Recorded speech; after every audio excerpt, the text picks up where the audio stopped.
Bueno, continuamos acá en Vladimir a la Una con el doctor, profesor universitario, también economista Jesús Cacique. Economía. ¿Hay buenas noticias en el campo económico? ¿Puede haberlas?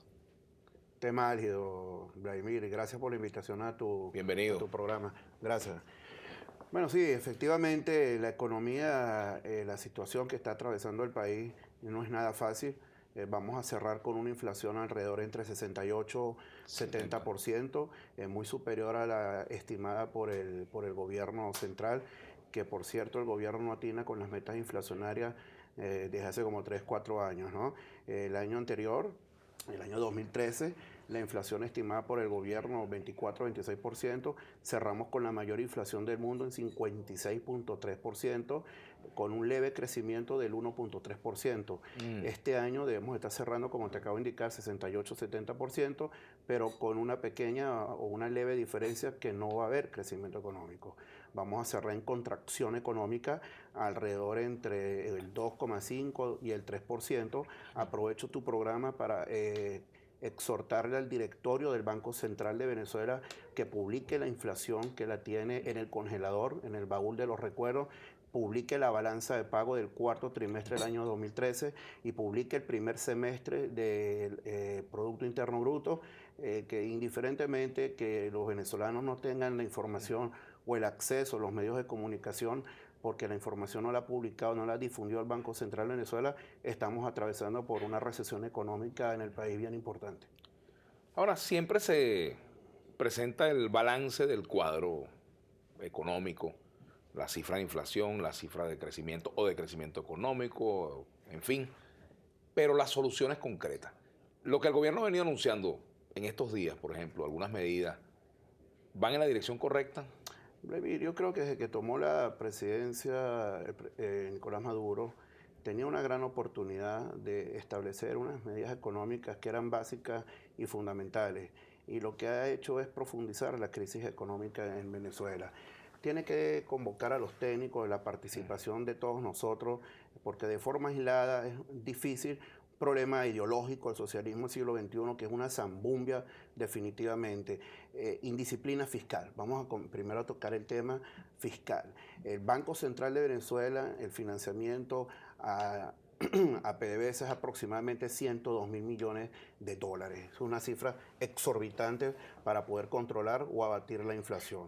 En segundo lugar, la indisciplina monetaria. La inflación, el crecimiento de forma interanual es el 65%. Estos son dos variables fundamentales para poder controlar y abatir la inflación. En tercer lugar, la CEPAL publicó el informe de la inversión extranjera directa. Aproximadamente, en promedio, América Latina recibe entre 10% y 12% del Producto Interno Bruto en inversión extranjera directa. Venezuela apenas el 2,5%. La inversión extranjera directa exige respeto a la propiedad privada, reglas de juego claras y un tipo de cambio flexible y competitivo. Este tipo de cambio que tenemos en Venezuela, que son 4 tipos de cambio, incluyendo el paralelo 630 CENCOEX, el CICAT 1 que es 12, CICAT 2 que es 50, 50 para redondear la cifra, es inviable e insostenible, ¿no? Pero las medidas económicas que el gobierno en algún momento tiene que establecer, tiene que ser medidas económicas en conjunto o de forma holística, pero de forma aislada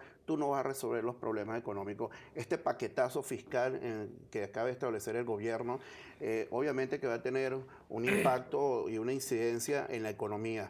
Para el año 2015 no proyectamos un crecimiento económico, sino una contracción económica combinada con una inflación aproximadamente del 90 y del 100%, de 3 dígitos. O sea que el panorama económico para el año 2015 es extremadamente difícil para las personas que están viendo el programa y para todos nosotros los venezolanos.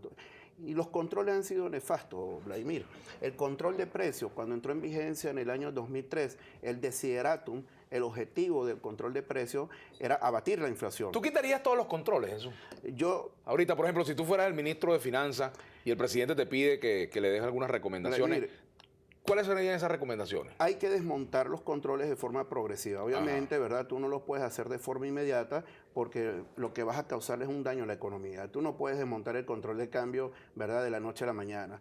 Tienes que ir, ¿verdad? Suavizando el control de cambio ir ajustándolo de forma trimestral, un tipo crawling peg, y luego sí irlo desmontando, eso es lo que llaman devaluaciones sucesivas. Sí, pero no puedes desmontarlo de forma inmediata, no hay confianza en Venezuela y obviamente que la caída de las reservas internacionales sería muy drástica y muy fuerte, ¿no? En lo que corresponde al control de precios, hay precios congelados hace 4 o 5 años, se han efectuado una serie de ajustes, pero ajustes rezagados. Pero fíjate, Jesús, tú vas a comprar y ya prácticamente hoy esos precios rezagados no se consiguen por ninguna parte. Lo que pasa es que el producto no aparece, pero, por ejemplo, si vamos a los precios del pollo, de la carne. Sí, bueno, para terminar de redondear la idea, ¿no? Desde que entró el control de precio en vigencia en el año 2003, la inflación acumulada es 1.546%. O sea, que el control de precio es inflacionario. O sea, que el control de precio, aparte que es inflacionario, fue nefasto, porque los controles cuando tú los llevas de forma coyuntural a estructural, terminan desequilibrando la economía. Y el control de cambio, caída de reservas internacionales, una fuga de capitales impresionante y corrupción. La corrupción, ¿verdad?, que están investigando respecto a los 20 mil millones de dólares, 22 mil millones de dólares, yo creo que hay que investigar es cuál ha sido el destino de los recursos de Fonden, que Fonden ha recibido 119 mil millones de dólares, o sea que es una cifra corta, pero en definitiva los controles en Venezuela, los desequilibrios que han causado son muy fuertes y no basta la buena intención del presidente Maduro. Yo creo que hay que ejecutar y aplicar medidas. Estamos hipotecados.